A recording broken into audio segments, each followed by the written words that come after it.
And now, here's your host, Alessandra Torresani. Tom Payne, I am so excited to have you here. I feel like I say that for every guest, but this is a very special episode. And I even did a little video intro before this because I'm thrilled. You're a dear friend of mine. And I always have people that I have no idea who they are, and I'm like trying to like get to know them, and I'm like, oh, are they gonna vibe? Are they gonna think I'm funny? So I know all the things that I can know about you, and we're gonna learn so much more, and we're just really excited because so many people have written into this show saying, yeah, you've had guys on the show recently, but none that have really talked about the struggles of fatherhood, and especially those who maybe are in a business like ours or who are working nonstop. So this is going to be a really fun kind of breakdown. And what's also really fun is your wife, my favorite person, Jennifer Ackerman, has been on the show before, and we have an awesome episode together. If you haven't heard that, go back and check that out. Oh my gosh, Tom, people are going to be freaking out that Jesus is on my podcast right now. Like, very happy to be here. Wow, forget about it. Very happy to have you here. I want to know, first and foremost, what has this whole journey of fatherhood been for you as someone who's also been working on a set? Like, what has that been? Has it been overwhelming? Has it been exciting? Has it been job stability, which is always our favorite? I was really fortunate, and we were lucky enough to be able to kind of plan it out. I was leading a show on Fox called Prodigal Son, and I was being paid pretty well on that show because I was the lead, and we had done 20 episodes the first season, and then we did, I think, 10 or 12 the second season. Wow. And the first season, we'd used a lot of that money to renovate our house. Which looks fabulous. Which looks amazing, but which was not a great business decision. Like, anyone would be like, you should not be spending this much money on your house because it will appreciate anyway, and like what you're doing is just kind of aesthetic. And I'm like, yeah, but we wanted to bring our house back to what it was in the 50s. We have a really nice mid-century modern house, and so we had money at that time, and we spent the money on the house, which we will get back at a point in which we sell it. So we had done that, and then the second season happened, and we had been talking about kids anyway. And if the third season had happened, we had a deposit down for a lease on the Upper East Side in New York, which was next to Central Park and a lot more quieter than where we had been in Williamsburg, and just a better place to bring up a kid. I mean, Manhattan is not the best place, I don't think, as far as like family life, because like you're going up and down stairs, you're dealing with tons of people, and now having been through having a newborn in the first few months of newborn, the stress that comes with that doesn't need any more stress. So I'm really happy that actually we were able to have our child Harrison back in LA. But so, yeah, we planned it out. We were like, okay, we're going to try and get pregnant now. And we did. And when we came back, we drove her back across from New York to LA. And on that trip, we were actually like racing to get there before Jennifer's period kind of took her out. and then it never came. And so then we found out we were pregnant, and that carried on. At that point, there was still a possibility of season 3. But then we found out that season 3 wasn't going to happen. And I was very lucky that I had just finished a big job and I was able to take the time off. So unlike a lot of people, we didn't have the financial stress at the beginning at that time. And I'm very grateful for that, and very happy that I was able to take the time off to support Jennifer and to support Harrison and our home life. But was there any stress at all, like where you're like, oh my gosh, because I just know, like, forget about kids, forget about, you know, a partner that you're helping support in this home and this life that you're creating.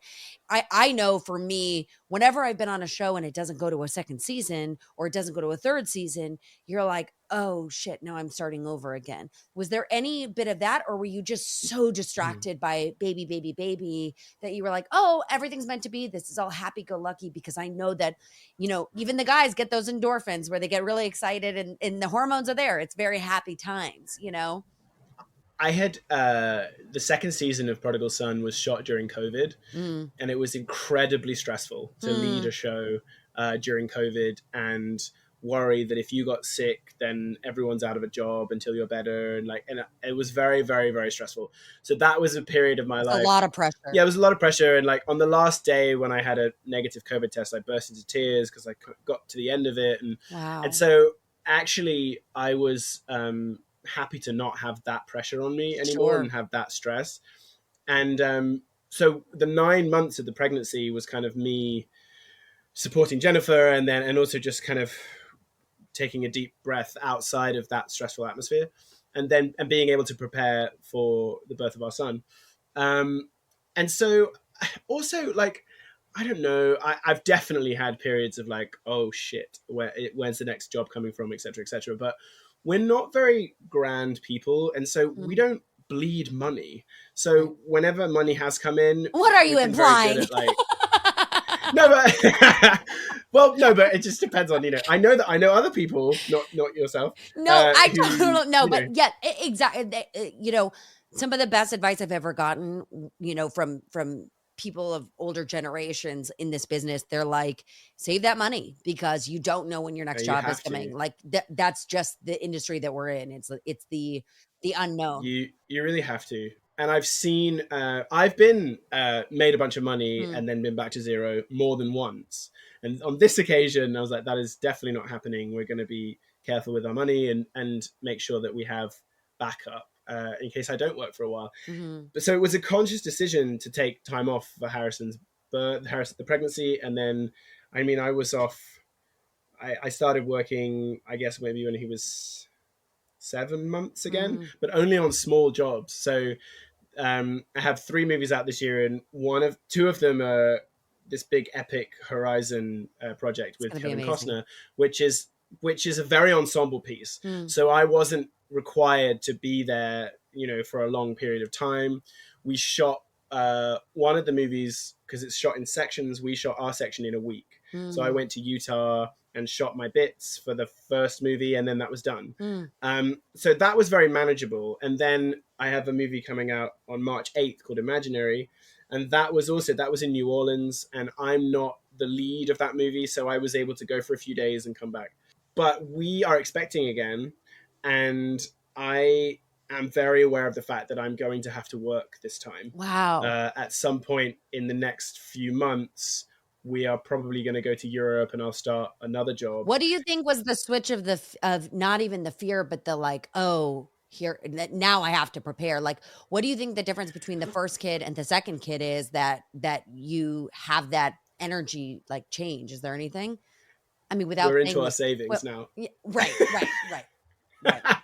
Now it's like, okay, I have to, unfortunately, it does all become about money at the end of the day. And I want to have that cushion, especially now, having more than one child is like, I'm thinking about the next 18 years, Sure. So we've got to, and probably not even further than that, obviously. Let's be honest. I'm 37 and I still need help from my mom. Yeah, right.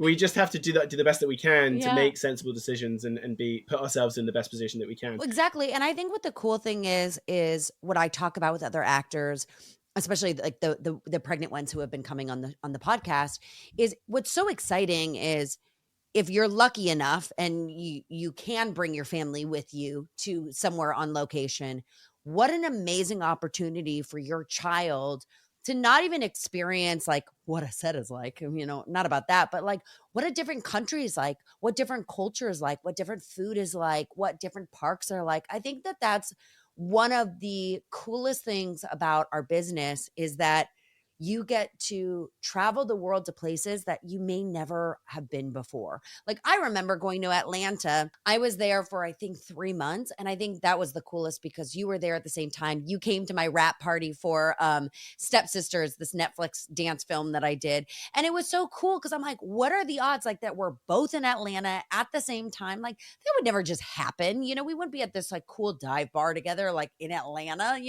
and it's like, wow, it's still cool, that we get to experience that and go and do that. And what a cool thing for your kids. Now, do you think now that Jen is pregnant and expecting a second very soon, do you think that there's less flexibility in bringing a whole family because there is more than one child? Or are you like, no, forget, like whatever, no big deal. Let's have them all come. We are European, Jennifer and I, and the first year of Harrison's life, we took him to Europe when he was 4 months, and we were there for 2 months. And I think it was one of the best things that we did. I think traveling with your kids and getting them used to different environments and different people is really beneficial. And I mean, it might just be who he is. We'll find out with our second child, but like, he's the most personable, open, wants to meet people kid. And we would like to think that that's to do with how we have operated around him and what we did with him when he was young. We shall see with the next one if that was true and if it's just a personality, but there we go. And so I think, yes, at the beginning of their lives, when you can do it before they're in school, I do think it's beneficial if you can make it work. And I think if I do go and do this movie in Europe, then we'll take some help, first of all, because I don't want Harrison to feel neglected, and we'll just make sure that because I'll be very preoccupied with what I'm doing. And so I want to make sure that everyone's kind of looked after.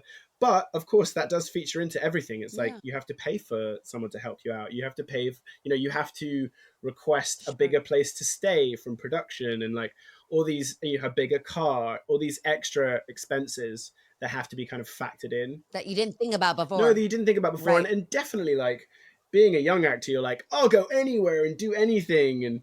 But and you will, you absolutely will, because you just want to work, and you're in it for the fun as much as anything else.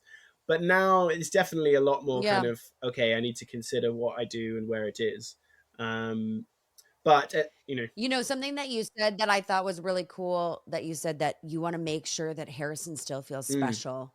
Is there something that maybe some advice that you learned, or something that, I don't know, that you yourself, maybe as someone who has a sibling, right? You have a brother, something that you could give to someone else, some words of encouragement or advice of what you should do to make sure that the eldest is still feeling like, not like your baby, but that feels special. Like, are there any, like, something that I learned from another guest who was on the podcast? She said that anytime someone's going to come visit the second baby, they have like a bunch of toys that are already her first sons that are at the front of the door, but they're going to have a guest bring one of those toys and be like, here, we brought this for you first, to the oldest kid, to make him feel like, oh, like this is like also for you, not just for the baby. Is there anything that you learned, or words of encouragement? I think obviously we're like any other parents, and we do like to buy things for our son and give him toys like every other month. But I also don't want him to associate love with gifts. And I think I love that. I think that love, and he's very good at this actually, and I, again, like, I hope it's a reflection of what we've done with him. I think hugs and I love you and kisses, and I think our generation is better at that. Not that our parents didn't try their best, but they're dealing with how they were brought up, and I'm almost 100% certain that my parents didn't spend as much time hugging me and telling me how much they love me, and they had their own shit to deal with from their upbringing, and were just doing their best, and then they've given me the space to be able to have a good life for myself and bring up my son in a way which is maybe a little bit more love, like outwardly loving. Like, I know my parents love me, but but it's nice to know that more. And like, it's like, right, no, it's the vocalization. It's actually hearing the I love you, or I love you because of this and what you've done and who you are. I don't remember my parents ever telling me they love me. Oh my God, Tom, that's so sad. Well, it's also just not a very British thing, but it's not British at all. Exactly. A million percent. Generational Absolutely. thing. I'm a million percent certain that their parents never told them that they love them. Like a million percent. 100%. And so it's just not familiar. And like, it was a big step for my dad to tell me he was proud of me when I like got into drama school, kind of thing. And that made me cry, because that was like the biggest thing that he'd ever said to me that was like personal and obviously came from somewhere. And so what I just imagine, like, what will my son be capable of if he's just like flooded with love, and the most secure person and the most loved person in the world? Like, then that just sets you up, and it puts you in a great position in the world. I saw someone, I can't remember who it was, on a red carpet or an interview the other day, and someone was asking them about how you can protect your daughter in the world, and he was just saying how exactly what I just said and make them feel loved and powerful. And then you don't fall into it with the wrong people, because you don't need to be, No, you don't need your existence to be justified by someone else, because you already you don't feel need the it. You don't, validation. exactly, that's the word I was looking Right, for. You don't need anyone else's validation. So you're less likely to right. fall into any traps, emotional traps, or, any kind of Mm. things that other people might be looking to take advantage of you, because you don't need other people in the same way. And I think that's a No. really powerful thing. Absolutely. Oh, I love that so much. And as someone who I'm going to speak as someone who's an outsider, but also has seen Harrison since literally day one. Mm. Um, he's probably the kindest boy I've ever met, and I say boy because I've met many little boys, and they're all really sweet and they all have their things. But there's this emotional soul to him that, I know it's you and Jen. I know it's also just who he is. Like Mm. he was born that way. And he's such a kind, beautiful soul. And I feel like he is just going to do so much. And he's going to be such a great big brother Yeah. because he just loves all of his friends. Hmm. Like he loves ladies so much in a way that he's so kind to her. I've never seen any behavior where I'm like, ooh, where I'm like watching, I'm like, oh, no, no, no. Hmm. Like he's got her. Like, I'm like, okay, she's going to be taken care of for the rest of her life with Harrison. If she just stands by his side, like she'll be fine. Yeah. She's like the wild child. We all know. But it's a testament to you and Jen. It's a testament to just who he is. And I think you're right. The more we can tell our children, and not in a coddling way, I think that can No, be not misrepresented helicopter and parenting. misunderstood. Not helicopter parenting at all. It's just letting them know that you love them no matter what, Hmm. unconditionally, and no matter what they do, no matter what they say, you are there for them. And there's a safety that I think is there that our generation didn't Well, have. it's interesting though, because like my parents, so I say like, oh, they never said they love me, blah blah blah. But the biggest thing that they did do for me is that I always knew that they supported me, which is, so I did Mm, have that, and like I knew that they were always standing behind me. Like I would get in trouble in school and blah blah blah, and it was always for stupid stuff. And I know my parents were always like, yeah. that's so dumb, like the school is being stupid. And or like there were a Yeah. few situations in my life where I'm like, oh, my parents were cool in that they just Mm, like stood up for me and supported me. And that was a huge deal, and I wouldn't be where I am without that support. I mean, in our industry it's like sure. so difficult. And they both stood behind me because they knew exactly what I wanted to do with my life. And Right. that's a huge thing. I'm forever meeting people who didn't have that support, or Mm, were pushed into a career that they didn't want to do, and then they're adults now and they have families, and then they're just like, well, I got to keep doing this job because, like, we were just talking about, we need to support our families, and so we need, at this point in my life, I don't know what else I would do to make money for my family. Like, I'm always looking for little mhm. side gigs, but this is my main source of Yeah. income. And I'm lucky that I love my job. It has its hardships, but I love it. Well, speaking of support of your parents, what was the moment for you that you knew, wow, this is the career that I want. I can't imagine doing anything else, and this is what I'm going to pursue. So I don't tend to believe people when they're like, well, when I was 5, I knew I wanted to be an actor, because Yeah. you don't know that. You know that you like people Yeah. applauding you and saying that you're great. Like, I mean, I love the yeah, you attention. love the That's attention. mine. Like I loved being in front of a camera. Yeah, I loved that I could get people to the fact that I could make people laugh to yeah, me was the biggest thing in the entire world because that's all I cared about in my yeah, life. I just wanted people to laugh. I would do anything. I would moon people nonstop because I knew that was a guaranteed way to make people laugh. That's what I would do when I was a little kid. I was just very precocious, and that's what I did. yeah, So yes, I agree with you. You don't like have this moment of when I was 5, I was going to be a major motion picture yeah. star. Like, no, it's not how it really And happens. so but you fall in love with. I mean, I was doing school plays from when I was like 7 years old, and I just loved it, and that's what I love doing. And in that Mm, youthful naivety, you go, oh yeah, well, this is going to be my job. This is going to be my career because this is what I enjoy. To the endless frustration of my teachers, like I was quite a bright kid, but pretty lazy if I didn't care. And mm, so, and then my dad would kick me in the ass, and like, so my report cards would go up at the beginning, and then they just slowly taper off as I got more and more lazy. yeah, And so I just yeah. kind of did the bare minimum to get through. And then at the Sure. end of my schooling, like I knew that I was going to go to drama school. I'm like, I'm going to apply to drama school. I'm going to go to drama school. I don't need my Mm, final exams to go to drama school.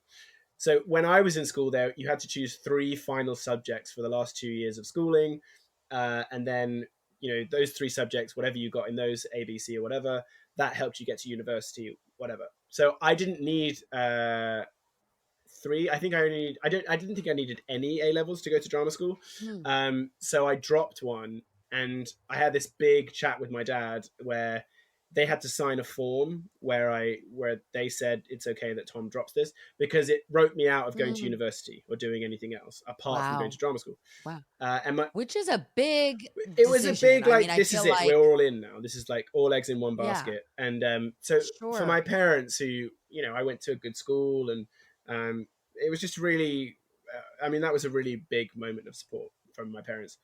Well, and um to paint the scene, it's not like both of your parents were in the business or they were, working in the arts. Like that's not this wasn't their world either, well, so my it's dad, well, it's kind of adjacent, although my mom is a makeup artist. My mom was a makeup artist in TV and film, so we knew that side of it. And she knew a bunch of actors, but she wasn't I one. didn't know that. That's Yeah, yeah. crazy. And so she was always very supportive because she got that it was a creative thing that I wanted to do, and like, well, if he wants to do that. And both of my parents left school at 16, so they knew. My mum went to train in Oh, London, and that's my dad cool. became a journalist.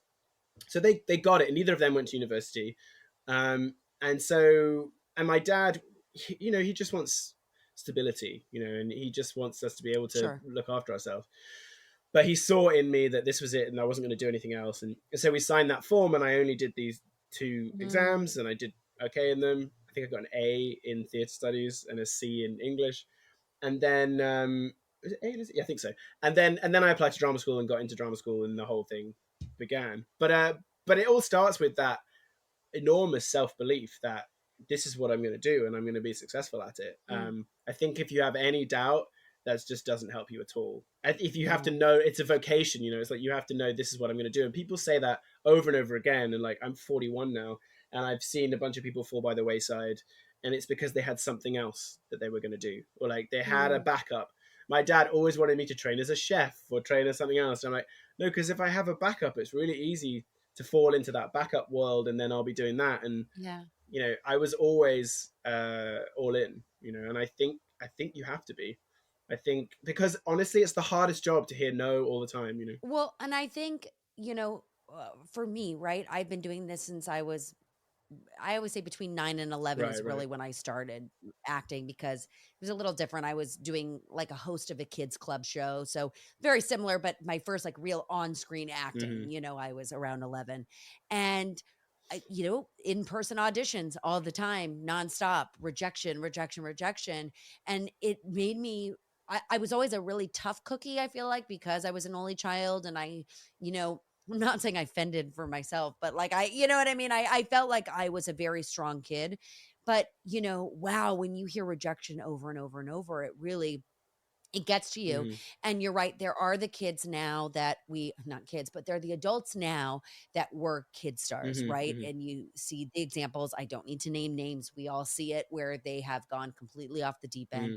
Then you have ones that, have not been affected as much and have blossomed in their careers and become these huge mega superstars and are doing amazing I jobs. like Ryan Gosling or something. And it's amazing. I don't know how they've managed to like get through, but But you know what it's I will amazing. say it is? It's your parents. Yeah, yeah. I'm a firm believer and it's the parents, it's the support system you had around you. My parents were very keen on me going to a real school and having a real like a high school experience, like a middle school experience, going to the dances, Yeah, having the me too. exams, and if and I left high school early, but it was one of those things where if get your education and you can go to a backup school, like if you have that, you have that, Hmm. great. And so that was always and it was not them pushing me to do it, if that makes Hmm. sense. My mom was like, I don't understand what's going on, these moms are all crazy, like, but it's what she wants to do and what am I supposed to do, kind of a situation. Hmm. But I think that you're right. You have to believe in yourself. You have to continue being like, still to this day, I mean, postpartum, I've not believed in myself at all as an actress. And I think that it has, whether or not this is true, this is my belief. I think that it has stopped me from working. It has stopped me from getting certain jobs because I'm like, oh, I'm not who I used to be anymore. I'm not, the same body that is. And that negativity, people don't want to hear it, but it stays in your head and it's real. Like you Yeah, can't be negative. but Like you have to be real. I think the way around that is to embrace that change, because that just Yes. happens with And that's what I've aging as well. Like I'm learned. not the person I was at Sure. 27 or even 35. No. And I have to go through that process in my head of like, oh, I am different. I appear different to the world. The world receives me differently, Sure. and I consider things in a different way. So if you're falling into the trap of thinking like, oh, I'm this girl that I was when I played this part on that show, like you're not, and you have had a child, and Yeah. I think it's great. Like now you have an extra arrow in your quiver, now it's like, well, I have this life experience, and it adds a different depth and a different way of approaching any part, and so it's a Sure. strength. It's a strength. But I absolutely understand the change. Well, I would take that. But yeah, the change of who we are, and especially I think for kid actors, the ones that worked a lot when they were really young and then they're adults and people still want to see them as the, young kids and still want to talk to them about the past things. Was there ever a point, I'll never forget this. This is kind of like a weird side jump, but we're going to get into this, but I will never forget the moment that you got Walking Dead.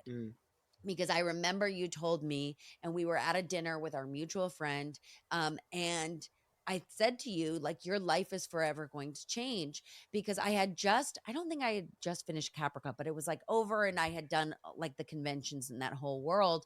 But I was trying to explain to you, like, you're going to be going to these conventions and people are going to know more about your character and know more about your backstory and about who you are as a person and it's going to be mind blowing. You're going to have dolls that are being made of you and all this stuff.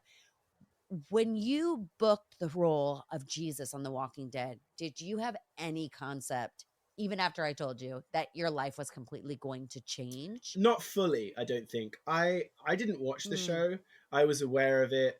But it's like, so from the sci-fi world, like once you plug into that artery, then you're like, mm, oh shit, you're in that world and you see what it is. But yep. if you're not there yet, then you don't see it. Like most people don't go to conventions or and are not in Mm, fandoms.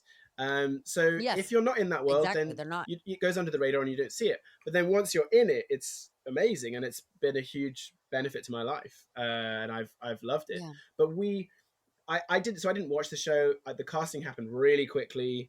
I was cast on a Friday. I was shooting on a Wednesday. I had to go from London to Atlanta via Stockholm to see Jen on the way. And then I was shooting, and then I shot 3 episodes back to back, and then it was done.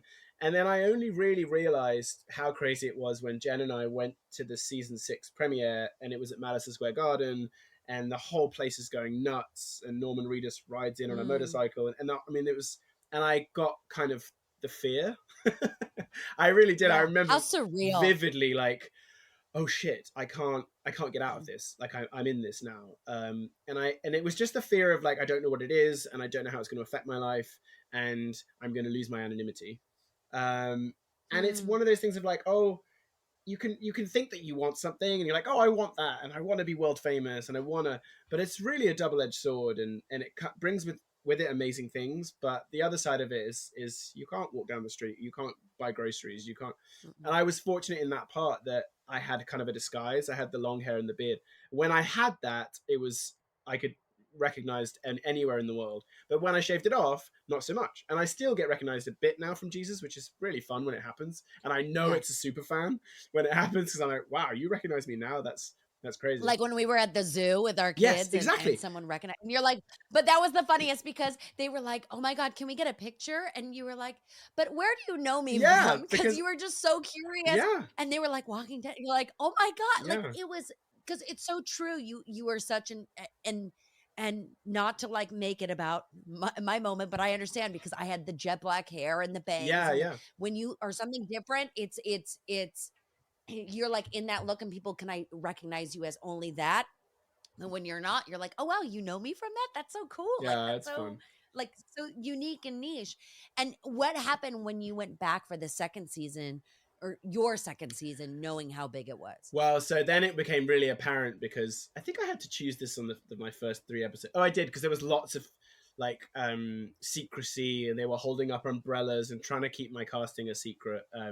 It slipped out. Oh, because you were a character, because you were the character, you were an actual comic book character. Yeah, so a very, I feel very like popular. a lot of people weren't, right? Yeah. Yeah, very popular from the comic books, and it was coming up to that time in the comic books. The show was catching up with it, and Wow. so people knew that they were going to cast Jesus. So they were hiding me with umbrellas, and we all had code names and all this kind of stuff. And I fucked it up because, well, it wasn't actually me. Stephen Yun followed me on Instagram, and people are so rabid that they're like, "Oh, who followed you on Instagram?" all the time. And then I started to get messages on Twitter like, "How's Atlanta?" Blah blah blah blah. Anyway, we managed to keep it. Oh my God. No, it was wild. Because at that point, there was this whole group on Facebook who, the whole thing, it was called The Spoiling Dead, I think. And the whole thing was finding everything out and finding out who was where and trying to, get ahead of everyone. And so that was really the height of the show when I joined. And we all had, code names and everything. And it was pretty wild. So I knew at that point, I was like, oh, this is a big deal. But it was only when I was confronted with all of the fans. Because you shoot south of Atlanta, you don't really see anyone. But then when the show is out and you're out in the public is when you really, really see it. And so then when I went back to shoot season 7, I was fully aware of what a big deal it was and what we were doing. But it was really cool. Didn't you do a cruise ship that was a Walking Dead cruise ship? Yeah, I did 3 of them. Fan? We did 3 of them. What the hell are those like? Really fun. I can't even imagine. They were really, really fun. But Jen came with me on the first one. And, on these cruise ships, there's like 10 different restaurants, blah, blah, blah. And all of us who were like guests of the cruise would stay on this collection of apartments at the top of the ship, which was like special access. You couldn't get in there. The fancy ones. Yeah, the fancy ones. And the first night, Jen was like, oh, let's go to one of the restaurants. And we went downstairs. And of course, everyone on that ship knows who you are. And you're trapped on the ship. Right. So we walked like, I don't know, a few hundred feet. And then, some, like a grandma sitting at a bar, wasted, turned around, was like, it's Jesus. And then everyone goes crazy. And we're like, okay, we need to go back out. But honestly, they were really, really fun and they were advertised as like go on a vacation with Walking Dead. And it really did feel like that. It was a fun, they were all really fun trips. Apart from, I think it was the second one. We went to Mexico, Cozumel, and the sea is really rough. And there was a lot of vomit. And people had to wait in really long lines. Like Norman was on that one and Jeffrey Dean Morgan. And people waiting in really long lines for their autographs. And there was like vomit along the lines. No. Yeah. Because, people are drinking, but also it was very rocky and yeah. I was about to say, what is the craziest thing that a fan has said to you at one of the conventions? I don't know. Or done. Yeah, I get asked that, and I don't tend to remember things. But the craziest thing will always be people having your face tattooed on them. That's like the wildest thing to me. Is like, wow, you have a picture of my face tattooed on you. That is wild. Yeah. But it's the character. Did you ever have someone's your autograph like tattooed? Yes, and I because don't you feel the pressure of like, what if I fuck up? Like someone did that one time, and I was like, oh my God, I don't really like what I did, but okay. And then they got it tattooed, and I was like, it's not even like really exactly the same. Like I signed it, and then they're like, great, I'm gonna get this tattooed now. And I was like, what? No, don't do that. And I could write it better, but they're like, oh, but it's the fun of it. Like, it's a little bit fun. Like, I have one of the things that I have, like, memorabilia is I did a play in London and Tom Hanks came to see it. It was about World War One. Wow. And Tom Hanks wrote us each personalized note cards. This is like 2005. And my agent, like, photocopied it and used it to sell me a lot in those early years. But I have it framed in the house. It's a really lovely note card, and all of them were different. And it was a really lovely note. But halfway through, he messed up a word, and he crossed it out. And I love that part of it. I'm like, oh, he was the humanity of him is like, oh, and he crossed it out. And so those little mistakes are, people like that, that makes it really special. It makes it personal and fun. Oh my gosh. Well, first of all, it sounds kind of like a horror film being stuck on a cruise ship with things could go really wrong yeah. really fast, and I feel like that would be like a really good horror film. So maybe we'll think about making that one. And speaking of horror films, you have Imaginary that is coming out next week, and I am so excited because I've been to the experience. I'm going to the premiere. I'm like the super fan of anything Blumhouse Productions, and of course Tom Payne. So what was that Yeah, experience like working with a crazy yeah, you're bear? the perfect person to take. Well, first of all, I know. when we were talking about you acting as a child, I was like, oh, this is so interesting because you can have great conversations with Piper, who plays the young girl Yeah. in the movie who's 10. That's like, you have such an insight into what's going on in her head and everything now, which is really, because I have no Yeah. idea what it's like to be a like young Sure. child actor. I did like bits and pieces, but not like auditioning a lot and all that kind of stuff. So that's really fun for me to see you talking to her. On a side note about Piper, is what I really loved about her and what I was like drawn to is I've met a lot of young kids, right? Who you've worked with on sets and stuff. Mm. And a lot of them don't want to be there. Like they Mm. do not want to be there. And you're just like, this is so painful for so many reasons because you feel bad for them. Like you're like, what's going on at home? Like, do you really need money? Like that your Yeah. parents are forcing this? Like, but what was really cool about Piper is when I met her, I was like, wow, you are just a precocious, bubbly, like you are like an old lady. And I told her, I was like, do you know who Swoozie Kurtz is? Because that's who you remind me of, who's my dear neighbor and a dear friend of mine. And I was like, you just have this, and not like an older lady, like this personality of a seasoned actress, like someone who's seasoned, who's seen it all, been on set, nothing's going to phase them. She's like, oh, I'm at the premiere. Let me tell you about this, experience. And it doesn't feel fake with her. No. And I think it's really cool and really nice to see that and refreshing. And look, I mean, it's no surprise lady loves being the center of attention, and she's a true Gemini like her mom, and it made me be like, oh wow, like if that were to be my daughter's path, like I hope that I raise her in a way that she would want to be there if she was younger as an actress, the same way that Piper is. And I think that it's really nice to see and really cool to see. So that's just my 2 cents on Piper. I think if you follow your kid and where they want to go, then it'll be fine. But at the moment that you're pushing them into anything, it's just not a good look. I don't think. And it's not good. I mean, honestly, like that's how I feel about the stupidity of like these preschools. Like talking preschools is like it drives me crazy, but it also is like my favorite thing to talk about because I love hearing like everyone's reasons why they choose certain places. But what I have to say is you have to follow your child starting at such a young age, even in a preschool, in the sense of I know the things that Lady's interested in. She is not someone that enjoys a free play, open scenario of like throwing her, outside and the outdoors. She's someone that craves structure and she thrives on structure. And when you give her a puzzle or you give her something to do and she accomplishes it, she herself, I see this like spark of energy in, opposed to when she's just going up and down a slide.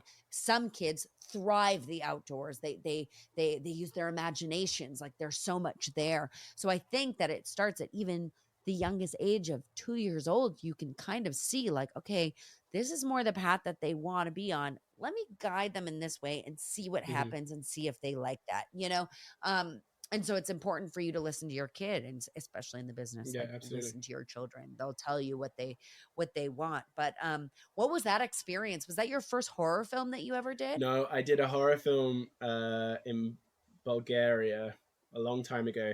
That was one of the things that propelled me to come to America, because that year I did this like straight to deep. No, but that project didn't, but doing that project did, because I did doing that. Yeah, Yes. because I did a guest spot on a TV show and that horror film. Casualty. No. It was another show. Actually, it was a show that you would love. It's called Beautiful People, and it's by this guy called Jonathan Harvey, who's done a lot of. He's gay and he does a lot of like flamboyant TV shows, and it was about 2 young gay kids, but in their school and everything they do. And my episode had a lot to do with Eurovision. It was really, really fun. Amazing. It's a fun television show that I think you would really enjoy. But so I did that, which was great, but it was like a week's work. And then I did this horror film in Bulgaria, and I was just like, I got to get out of here, and I got to go to America and really try and go for it and see what happens, because Wow. I can't do this again. And I did it. I needed the money, so I was like, okay, of course I'm going to go do this job, but it's Sure. not something that I'm proud of, and like it's fine, but it's like, no, I wanna think better of myself and try and do better things. At least give it a go. So then that So needless to say, Imaginary is definitely the step up. Imaginary. So Imaginary is like, actually, Imaginary is my first American studio film. I've worked Wow. with Focus Features here, which is like a division of Universal, but that was my first film that Sure. got me out here. But that didn't have any kind of like big publicity push. That was Miss Petroglyphs for a Day, and that's actually, I used that to get over here and get my representation. But I had done that, and I've done Wow. other films. I did a film with Universal Germany, and but I've never done, okay, this is a movie being released by a studio in America, and you're going to do a day of press, And it's and you're huge. going to do all this stuff. So Lionsgate are releasing it here. Tomorrow we're doing the premiere and a whole day of press and all that kind of stuff. It's very fun and exciting. And it's just fun to have a studio with such a name like Blumhouse for horror films that's really behind it and pushing it. And I took the job pretty much 50% for the opportunity to work with them, because I think I admire the business that they have. I like the approach that they take. Everyone really cares about the product and wants to make the best thing that they can. So we went down to New Orleans to shoot that. And I was kind of in and out over a period of a month. Which is so spooky on itself. Yeah. Like, just on a side note, Yeah. like New Orleans itself, the energy of that town is like, it's one of my favorite places in the world, but it is eerie as shit. Yeah, and it's humid. We shot in the summer in June, and it was so Oh. sticky and humid. Luckily, I didn't shoot outside that much, and then we moved into studio, but like, it's very, very hot and sweaty down there. Oh. And so that was a really, really fun experience. It's the first time I played a dad. I never played a dad in anything before. Oh. And in this one, I have a teenager, and Piper, Yeah. who's playing like 8. So that, and A both of teenager. no, Piper, because I have 2 daughters in the movie. Oh my gosh, I didn't know that. I thought Yeah. it was just Piper. No, I there's was like, another. Piper's a little young for a teenager. No, she's young. So she's young, and she's playing, I guess, like 7, 8 in the movie, and like I have a teenager in the movie as well, who's very teenage. They're both wonderful. Yeah. So Tegan Bones is the teenage daughter, and then Piper Braun plays the younger sibling, and that's great. And then in the story, I've remarried from their mother to the lead in the movie, is DeWanda Wise, and we move into her childhood home in New Orleans. And then my youngest daughter becomes friendly with an imaginary friend who takes the form of a teddy bear. And then the movie starts. Let me tell you, if it's anything like the experience and the horror walkthrough that we did last week, I fell to the floor, and one of my friends was like, oh, come on, you didn't really fall to the floor. I'm like, no, I literally fell to the floor because there was a moment where whatever this creature is, and I can't wait to discover who it is, it was so scary with these long fingers and these nails. And I was like, oh my God, what is this thing? Like, it was so creepy. So it's going to be so much fun. I'm so excited, and I'm so grateful to be going to the premiere so thank you so much for that. And then when can we expect Horizon to come out? So Horizon is coming out in 2 parts, one part in June and one part in August. And they just released the trailer for that a couple of days ago. And it's a return to the epic Western. It's the beginnings of America. Kevin Costner has been working on it pretty much since the 80s. What was it like working with Kevin Costner? Pretty emotional for me. Yeah, I imagine. We were shot out in the middle of Utah on these great, amazing vistas and these mesas, these huge rocks. And it really, it was emotional because it was what I dreamed making a movie was when I was a kid. I'm like, I just want to be on a movie set, and I just want to do, and it was everything that I could have imagined a movie set would be, basically. And we had all these wagons and the horses, and everyone's dressed in the American West clothing, and it was, and I mean, I'm just a guy from England, I'm actually playing British in that movie, which is amazing. Well, I'm playing British in that movie and Imaginary, and I haven't played British in like 10 years. Walking Dead was American. This is so fun. It's amazing, and so much so that like I shot Horizon before I shot Imaginary, and I was like, do I sound weird? Because I'm not used to being on set and doing a British accent. So I think I was kind of putting on a British accent, A British accent. putting on a character, and I was like, I had to remind myself, like, what are you doing? Like, just use your accent. Wow. Everyone else is American, Yeah. so you're gonna really stand out if you push it too far. And like, okay, I don't need to. Sure, I sure, just need sure. to do my British accent. Just talk You like just me. need to be you. But Yeah. but it was very weird to But be what an British. experience. That was Yeah, very cool. no, I can't imagine. And I think that you're right. I can't imagine, and I hope soon to do a movie like that where it's one of those moments where you're like, wow, this is what it's all about. Yeah. And I feel like what you're so lucky about as well is not only was it during COVID, right? That you guys shot it during It was COVID, kind or of was it towards after? the end. We shot it. Where are we now? But I mean, it was after, it was post 2020 is when Oh you yeah, guys yeah, yeah, shot yeah, it. yeah, yeah. So I think that what's so cool about that is those kind of movie experiences like have not happened for a long time and Yeah. aren't really going to go back, because that's a movie experience. That is a movie star experience. Well, like what you were on set, you know? I was also very aware while we were shooting it that this might not happen again, or it's not going to happen as much. Yeah. You know, like Dune, Right. the Dune movies, I think, are still very much in that vein, which is great. But there's still a lot of Sure. effects in Yes. those movies. But I was just listening to a podcast. Sure. This is a classic Western. This is, I mean, I've said a lot. Like, we could have shot this movie in the 50s, and the only difference would be the size of the cameras.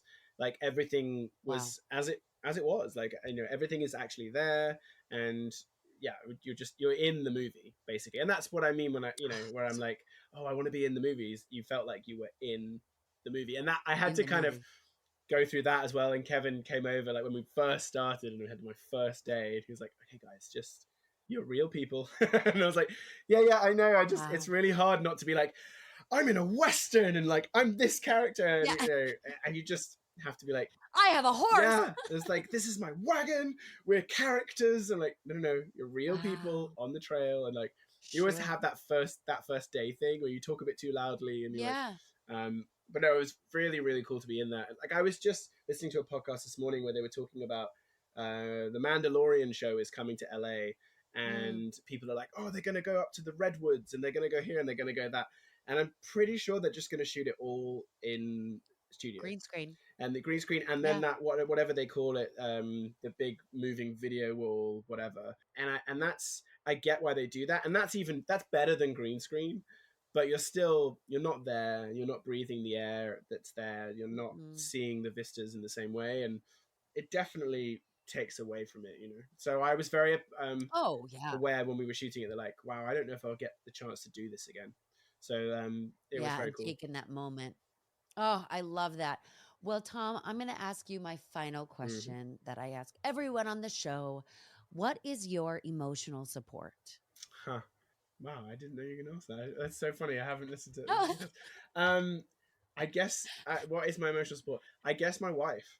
I guess Jennifer and my son. Like, it really opens up your life in a different way when you meet someone that you know you're gonna have children with, and that, and so in doing that and really connecting with that, you're gonna open up a whole new life, and a whole new inner life and a whole new outer life. And then when you start to have children, that opens up more, and you just, your whole world changes. And it's definitely I'm a very emotional person, and I didn't really have an outlet for that before, because we don't have emotional conversations in my family, and that led to me being quite wayward when I was younger, and drinking a lot and just being very emotionally unstable.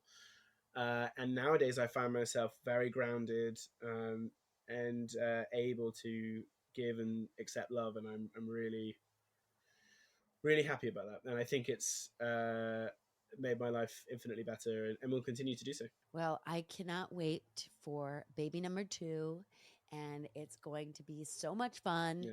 I can't wait for Imaginary. I can't wait for Horizon. I'm going to have all the links to connect with you on social media in the show notes below. Thank you so much for coming on Emotional Support. Thank you so much for taking care of Lady so well and being there for us, and for having your family being so close to our family. It's so fun to do this with people that you knew from a past life, Yeah, you yeah. know, of your not single life, because we were both in relationships, but like in a younger version of us, and then doing it together now. I Mhm. think it's really special. So I love you so much, Tom, and Me too. thank you. Thank you.